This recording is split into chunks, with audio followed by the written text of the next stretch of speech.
lo che fia che tanga tua pe e dia fini wa pa lei wa pa ikuna so ikosi so kaisi wa ko mara wa ka hina ka mai kwate di koni ai tata lei ta fi pe lo tanga to pe ka bata no pe di koni di tata to tanga to e fia dia makaya e kai no to ka ke ko ki maki fo ka fo no e sayo de iki patawa ko to wa ni ta ko kina ko pa o fi la ta pa ka ta ha ko e ka pa ko e ko ko tai le ke hu fi ya mo pa lo tu o ko ma tu ai pa te kau ya me ko ke ta le ta fi la sa pa de mai na ko so ne ye wa pa de le mo wa pa ko na ko si su ka la si ko e tau pa ma putu e ta dai ko ya ta de la kata kos ko doa ia ke weekend ka bana ke fahu online to ki tu ta ki e ta ifana ke pa hinoi to ba ke di ia hon pa ki ke to mau pe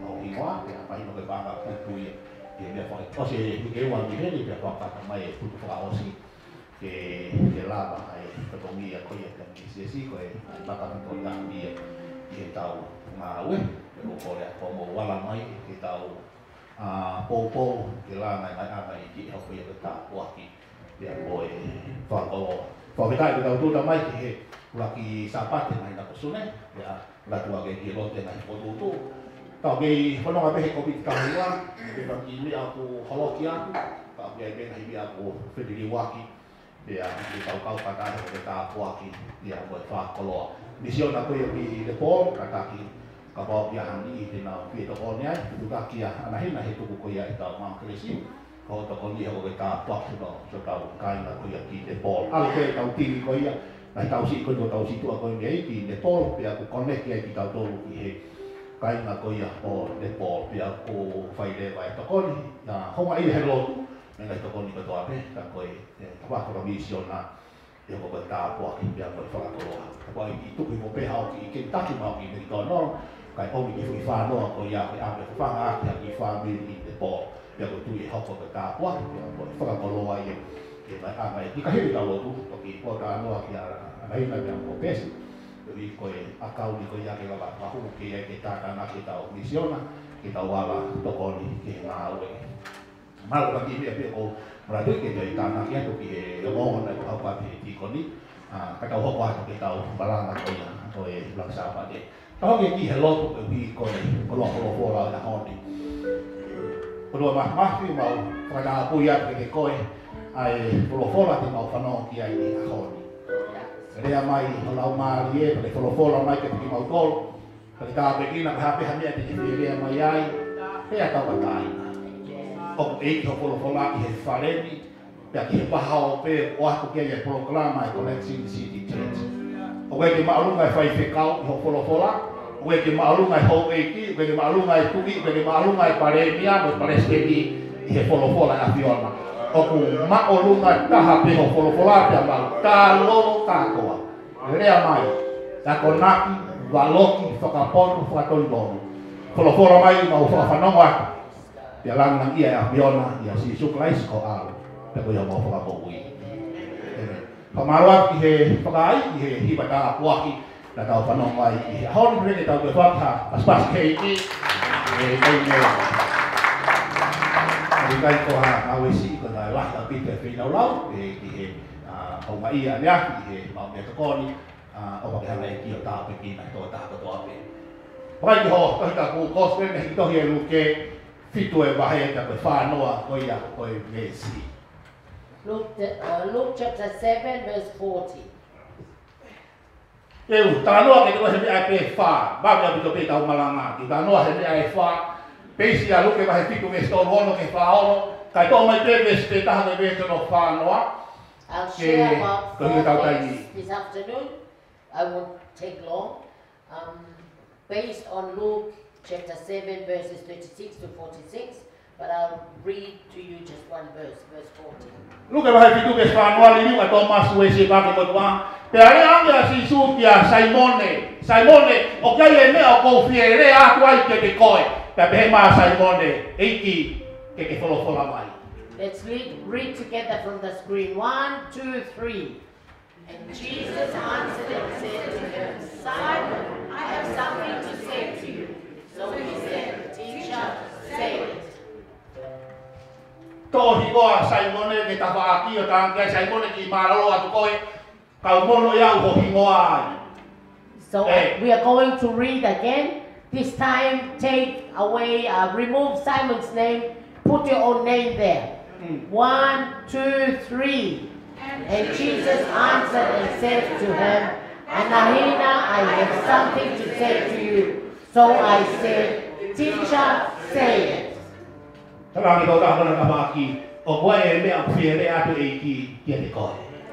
Tell them there's something the Lord wants to say to you.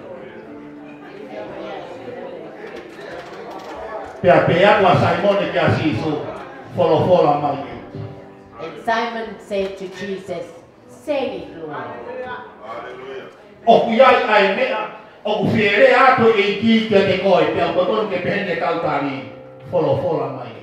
There's something the Lord wants to say to you, and this should be our answer. Lord, say it.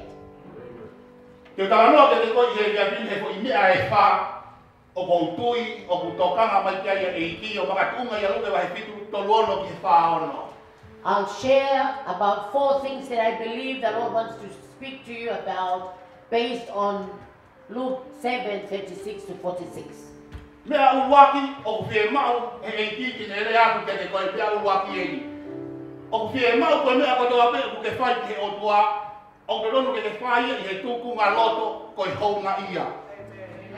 First thing, everything you do for the Lord should be done out of a grateful heart.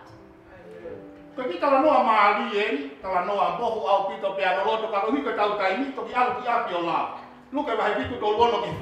is a very interesting story, but because of our time, go home and read the story from 36 to 46 of the same chapter.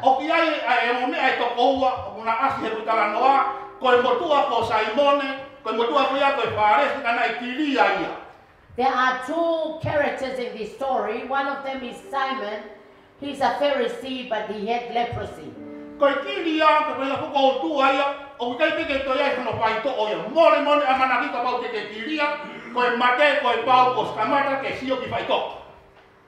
Leprosy had no cure. Once you have leprosy, there is no medication, there's no cure, and there's no hope.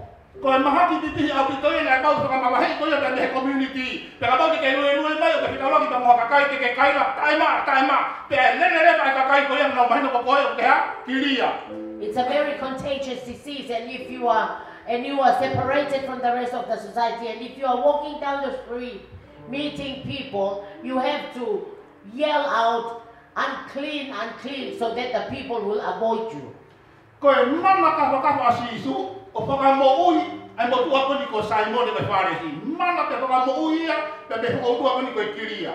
But Jesus performed a great miracle and healed Simon the leper.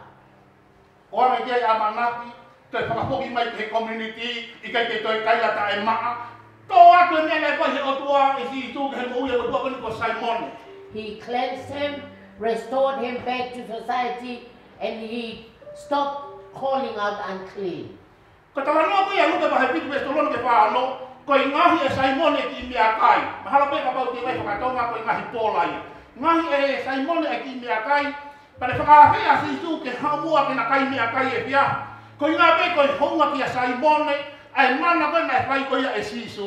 So this story, 36 to 46, is a feast prepared by Simon after he was healed. He prepared a feast and out of a grateful heart and invited Jesus to dine with him.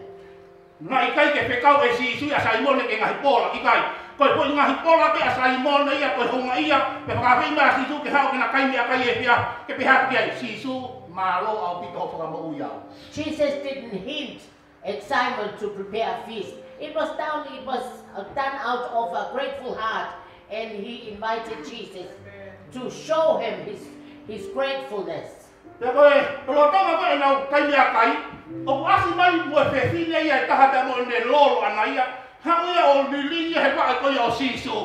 And during their dinner or during this feast, another character appeared in the story. This was a lady who came with oil and poured it at the feet of Jesus. To whakamatala maari moni a luke, o pelawa i te moe pefine koe ni keki ase hingoa ia. Hei me koe pefine anga halaini o e kolo. Koe kai kuto ku ase ki foi freisi ko ia, i ho lau koe a ho koe tapu koe pefine anga halai kolo.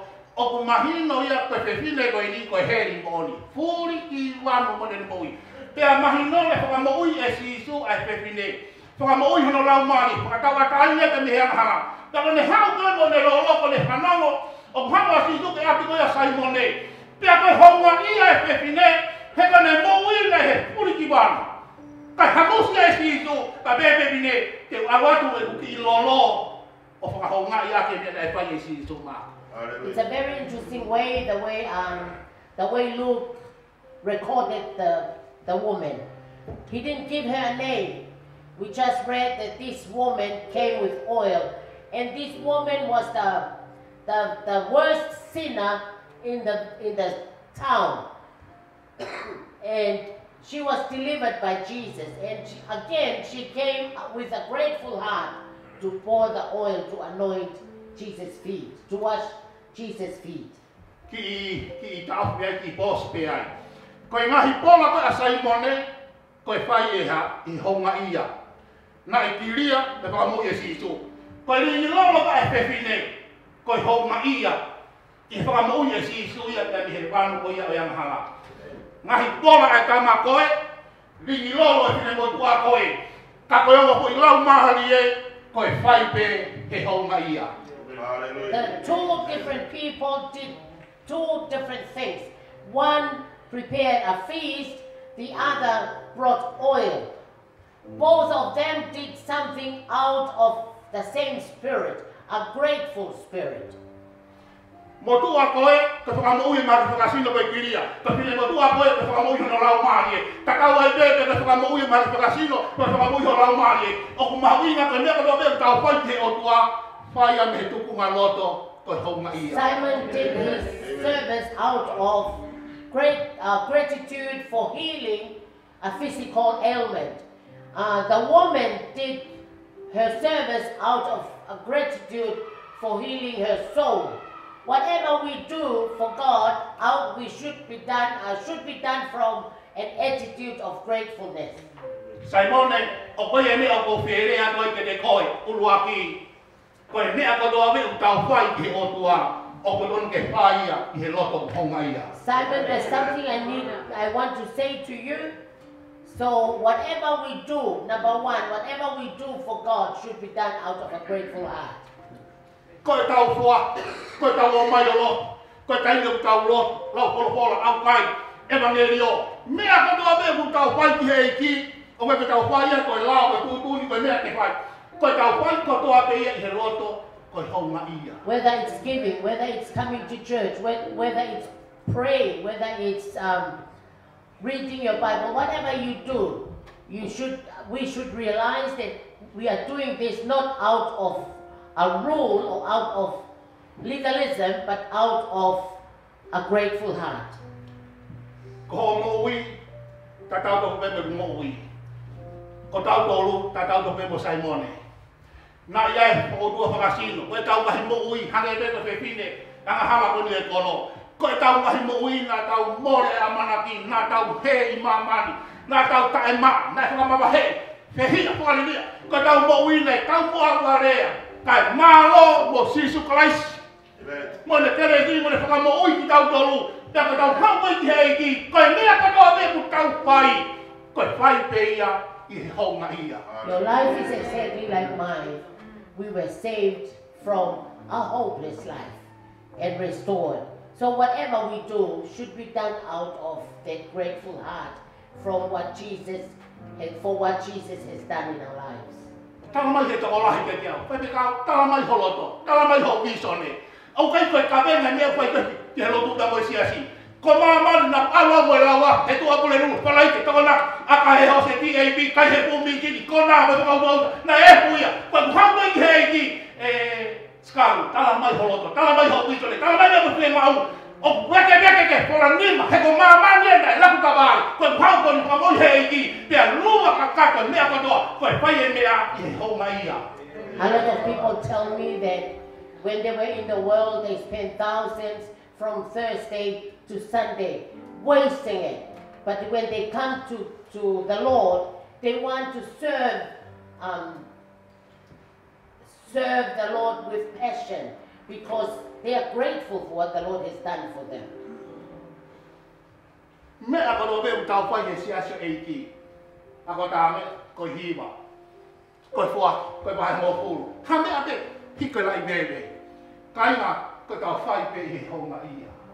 So whatever we do in the church, whether you serve in the band or in the leadership team or whether you clean the church, you look after the church, we do all that out of its response to what God has done in our lives. Because if it hadn't been for Jesus, where do you think we would be today? If it hadn't been for Jesus, we don't know where we would be drifting.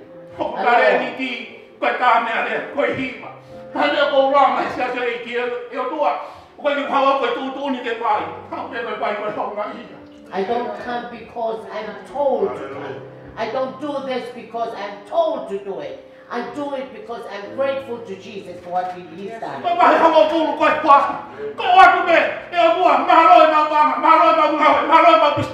My time is out of gratitude to Jesus for what He's given me, business and every health.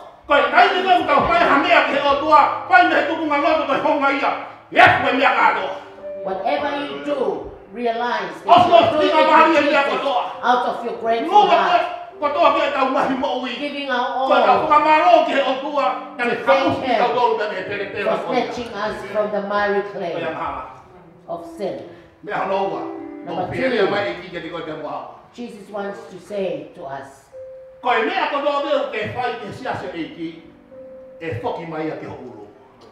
everything you do in the church will come back to your head.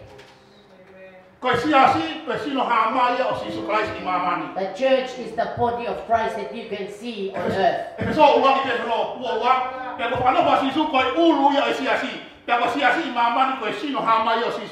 Ephesians 1:22, Jesus has been placed as the head of the church, and He is the head of the church, which is the physical representation of His body. The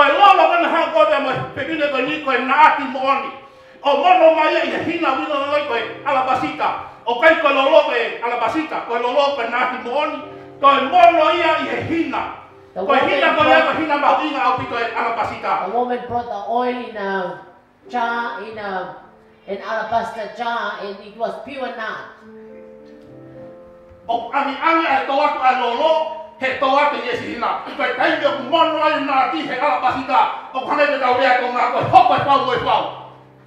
And the oil in the jar was super, so it wasn't cheap. It was pure and expensive, both the items, the oil and the jar.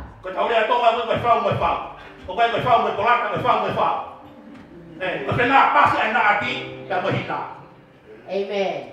So both of the items were valuable, priceless.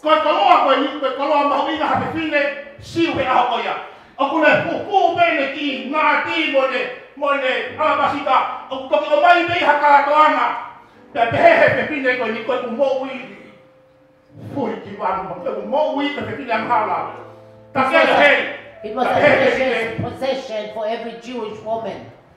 But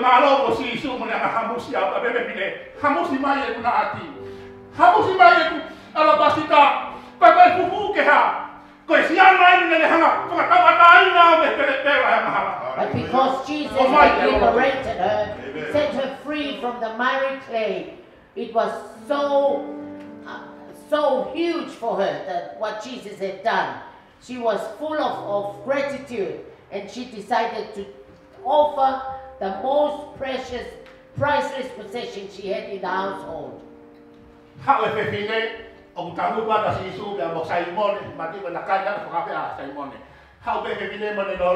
o alu ke ba yo sisu.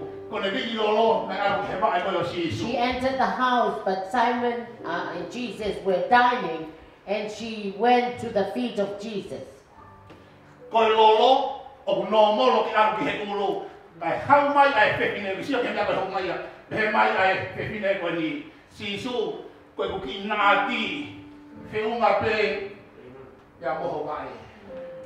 We use our oil to anoint our head, but the woman took the oil and poured it on Jesus' feet. Koi ba ko sisu, koi sino ya sisu, koi body of Christ, koi sino ya sisu. O si be ne ri lo he bae, koi mon wa he be ne ho la yulu, o ho lo ya. Koi me a koi na an koi he bae, koi fo ki ba ya ki fe. She poured the oil on the feet of Jesus. They were Jesus' feet, but they were part of Jesus' body. And she poured the oil on his feet, then took out her hair and dried Jesus' feet with the oil. So the oil poured on Jesus' feet came back to her hair, to her head. Koi me a ko to abe, o ke fai ke sino ha mai o kalaisi. Ya mahalo ko ki nga we ko ki ministry, koi alu be ki he bae. Every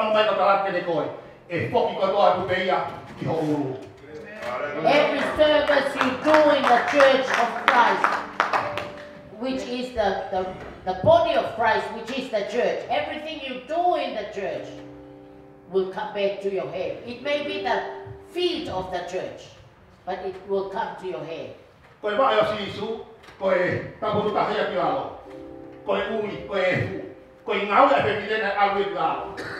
Koi ministry mahal kau koi ulu, koi malanga kau worship. Koi ti kakai he kai ngalotu, koi iko bebe, koi tafi, koi fulu koi kete. Mahal be kau ministry koi ba, kaki pada kau mai. Koi lolo katau ke, nak mono pihe. Lolo katau ke, foki mai akibe, iho ulu, pe atah pe akibe, tapi kihe mai, pa nau, memangapuna. Blessing kau aki. Hingga dia lolo ke fai kihe ba, foki mai akibe. The feet of Jesus, he uses his feet to walk on the dust. So the dirt are on the feet, but this woman served the oil on the feet. Likewise, you may be serving the church, maybe picking up rubbish, vacuuming the hall, or cleaning the toilet, but you are doing it to the body of Christ, it will still come to your head. And it will flow down to your wife and to your children and your grandchildren. Simone, awai me ko fere a ke ko ulaki. Fai me ko to pe ho mai. Ua, ko me ko to pe fai sia se le ki ko sino ha mai. E fo ko to pe ki ho. Simon, I want to say something to you. One, whatever you do for God, do it out of a grateful heart. Two, whatever you do in the church, in the body of Christ, it will come to your head, come back to your head. Tolu. Ane to ka mai dia sisu ka Simon ta mo te mo ko to ta ko to ape sia so ki o ku ya ho mawina. Number 3, everyone is a church, in the church is valuable, has value. Ki ita Simon he to ka ma sisu ya ke ni lo e fefine. Mala tu i fo pe Simon ma si ko so ma fefine ya o ne ka ha asi e to ka ka ko e ta ma na fa ka sisu ke hau. Ya pehera Simon kan loto. Kapal ko si su ko palofita, o tolbe ke ndilo ke pepine ko digo te volo, ko tak mo len hekolo. Remember, Simon might have been a leper, but he was also a Pharisee. So he had prepared a feast for Jesus. Unfortunately for Simon, a woman interrupted the fellowship he had with Jesus by entering and drawing Jesus' attention from him to the woman. So in his heart he was complaining. If Jesus was a prophet, he would have known that this woman is the worst of sinners. Simon, Simon,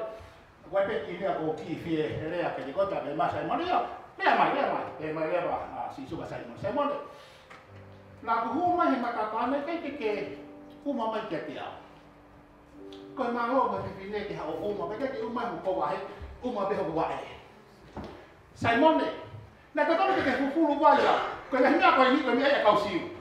Ko mea anda ka ke fai Simone ke taritaria si tu he ke so kona. Kai ke umai ke pulwa ko malo ko me ne mono lo mata mo le lo ke fai usisu. Kai ka lu ke ni lo refresh asisu. Hala Simone ki mo ua pe Simone ya hinga hipola. Ki mo ua pe Simone he ala lahi. Ko malo mo file mo tua ke le fakakato ai me agua baba ya Simone. So Jesus perceived what was in Simon's heart, so he said, Simon, there's something I want to say to you. And Simon said, yes, Lord, say it. And the Lord said, when I came, you did not kiss me, because this is the Jewish culture. You didn't even bring me water to wash my feet.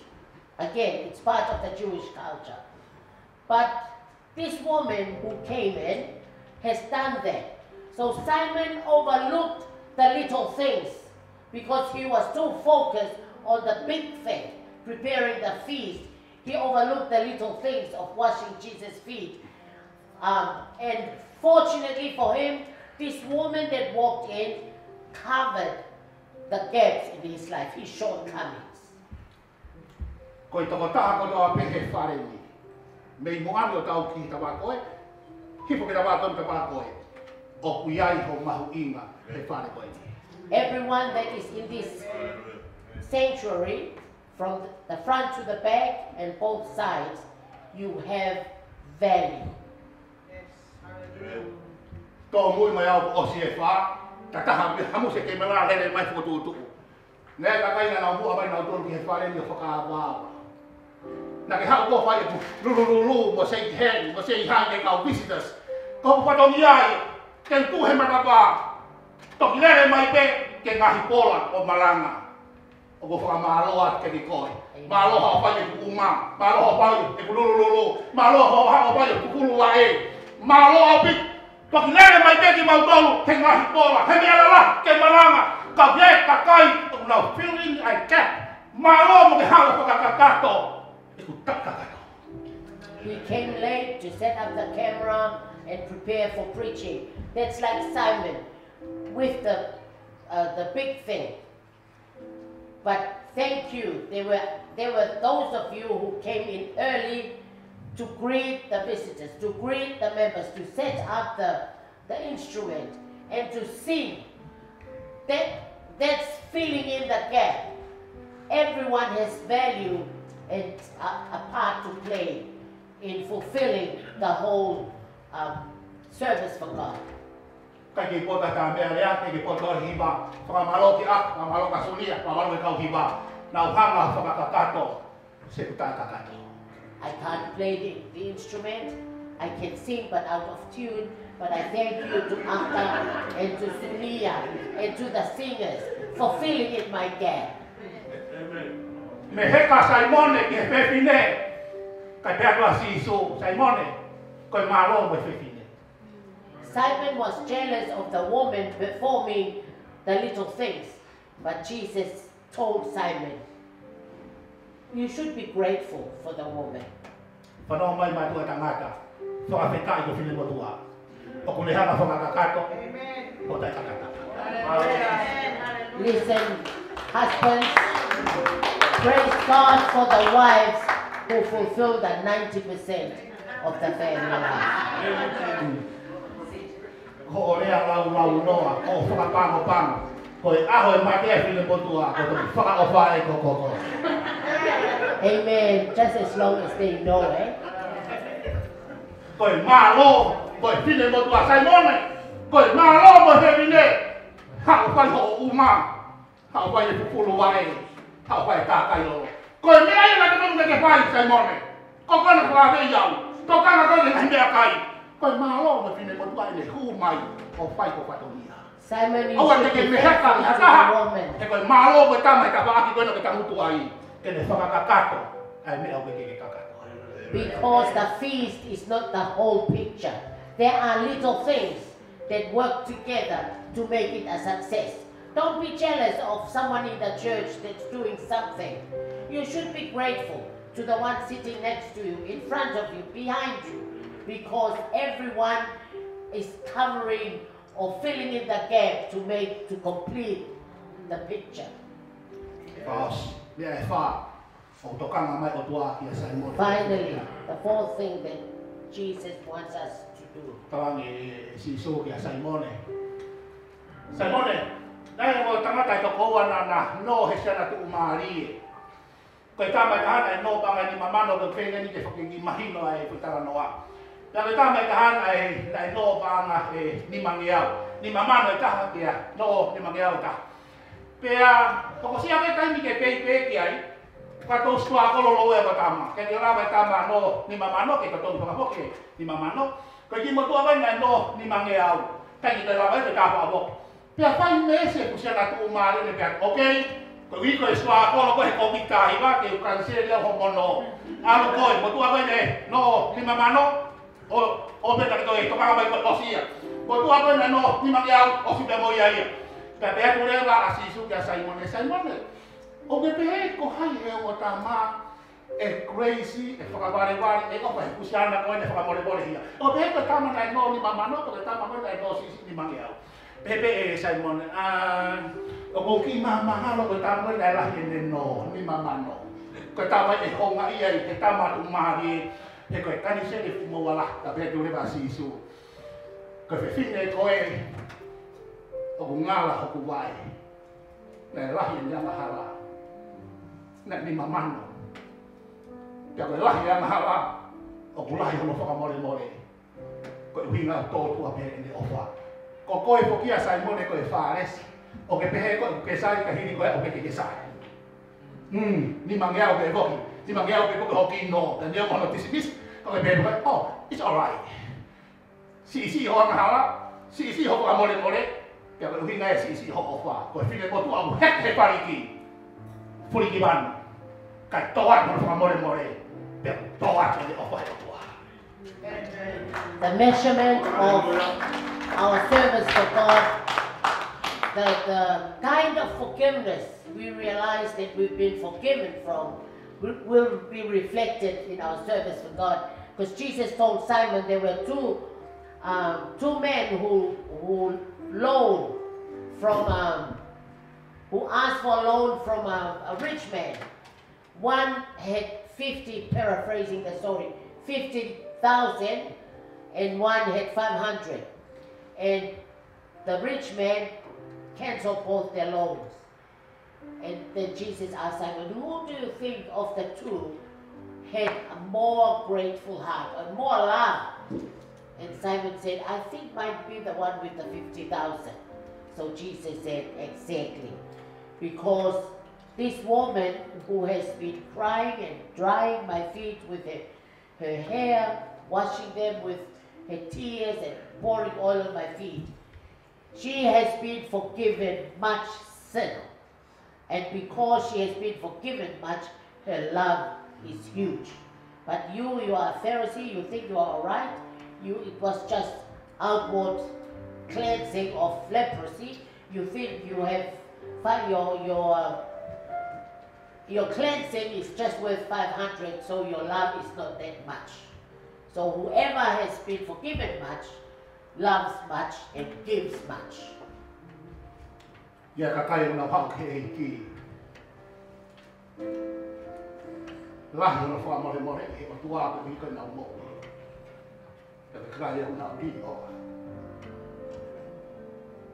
Some people who come to Christ realize that they have been forgiven much by God because of terrible sin. So their heart is overflowing with love and gratefulness to God.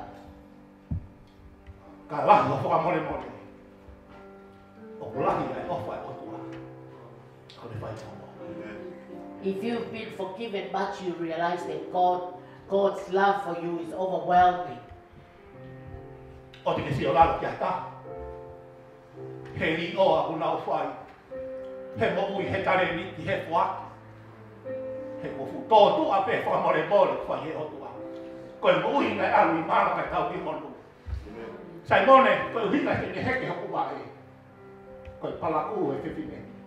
Don't look down on anyone because of their commitment.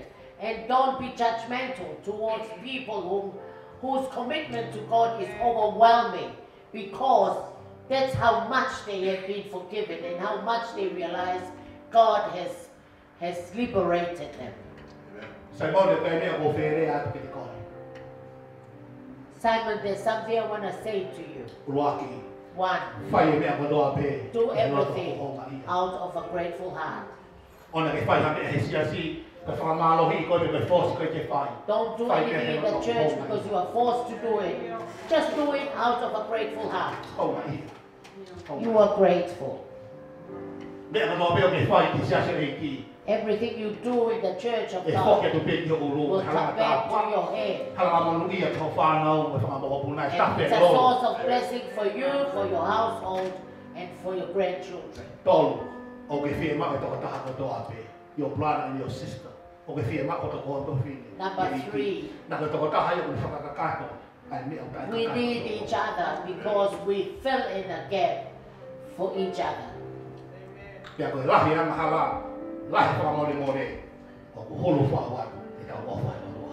When we realize how much sin we've been forgiven and saved from, our love for God will increase. Father God, mau kolon. Koi mau mo'i nai tau mua warea. Koi mau mo'i nai kai be haamana. Kai whakawheta. Koi keresi ai Afiona. Hamusi mai ki mau tolu. Kau tangata koi kau whiwhi. Ke he pēne ana ke whai ke mui e tangata koe mo e tangata koe. Ke he pēne ana ke whai ke whiwhine koe mo e whiwhine koe. Ke he pēne ana ke whai ke whaamiri koe mo e whaamiri koe. Koe mau hake mai he kamataanga o sune koe whakawheta. Koe whakawheta. Pea kono me mau whai o rua he mahina o sune. Koe mau honga ia. Ka koma mea kai o ngahi, koe ngahi mehe he honga ia. Ka kohana ati kua whoa, koe whoa pehe he honga ia. Ka mea koe mea ko ngau whai, koe alo pei ki honga e. Ka e whoki pei ki honga ulu. Koe lolo monu ia, koe lolo tāo. Ko ngau whie mau e, toko ua mea mo i kōwhi whine he maha mo i matau. He wei pe au mai taha kotoa he whare. Me au kai ke ura wā. Oko ne puni mai e ia he mā mai mata. Ia ka lahi ho mau whakamore more ha. Oko mau whakaware wāre. E mau ofa ia koe. E ka pau nei kai koe. Oko mau i whehe a hone. Whona pere mau nanga ki ho pae. Kai ke tāwi a maho ulu. O atu pe ku naha ki, o laku pe ho pae. Papua petaya. Papua petaya. Kada ki rungai o taha moho pe.